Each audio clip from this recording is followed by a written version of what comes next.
You cannot make a person get delivered until they're ready. Understand that a person has a free will, and they can choose to keep their demons. They can choose to be angry. They can choose to blame other people. They can choose to walk in pride or not.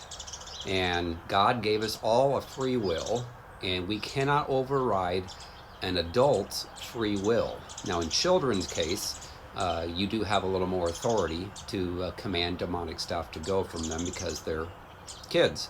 And I've seen that in my own ministry, that I've seen much more success with children. But adults, if they want to keep the spirit of Jezebel, they can keep it. You cannot override it. If they want to blame other people, if they want to walk in their pride, if they're controlling, manipulative, you cannot, especially if you're their spouse and you're married to them, they're going to be very controlling of you, very manipulative, very prideful and arrogant. It's extremely hard. Now, it can happen, but ultimately that person has to want to change. And that's what's stopping a lot of people from getting healed and delivered, especially walking in the spirit of Jezebel, because they're going to be very controlling, very manipulative, very prideful, emotionally abusing their spouse. You'll always see that. Now, they can physically and sexually abuse as well, but emotional abuse is horrible to have to go through all of that. And so it comes down to the person has to look in the mirror and recognize that they need to change. And a lot of people don't get past that. Now, those that do, then the next step is they have to forgive all those who hurt them. That's Matthew chapter 18, verses 21 through 35. Jesus talks about that if we don't forgive people from our hearts, we'll be turned over to the tormentors. Those are demonic spirits, and that will torment people with lots of negative thoughts, like thousands of thoughts a day, and that will cause them to hear from these demonic spirits that will convince them that they're a victim, that they will stay in that victim mode forever and blame everybody else.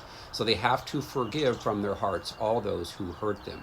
Give to Jesus all the specific ways that they felt from the people that hurt them when they were growing up, which is how they got those demons to attach to them. Then they need to repent for their pride, and that can be extremely hard to do. You know, prideful people, you think about Pharisees and scribes, those who hated Jesus, Jesus couldn't get them delivered.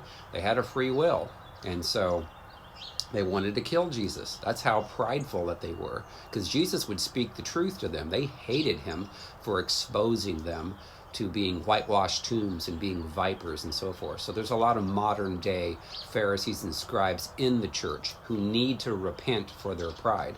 Well, they're not going to get delivered until they do that. You know, once you've forgiven all those who've hurt you, repented for pride, then you command the demons to go. And then the person can truly change.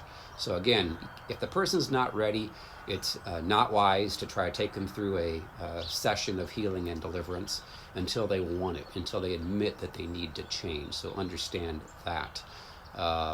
Again, I've helped thousands of people to go through the process of getting their soul wounds healed and being delivered, and then seeing them change permanently from being mean and controlling to having the fruit of the Spirit.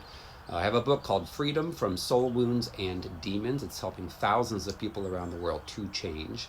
And that book's available on Amazon in paperback, Kindle, and Audible. Again, Freedom from Soul Wounds and Demons. You can also get it in Spanish, and that's also available on Amazon.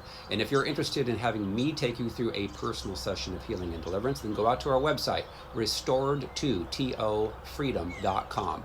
Click on Contact Me and submit the form, or you can call 317-459-7091. Thanks.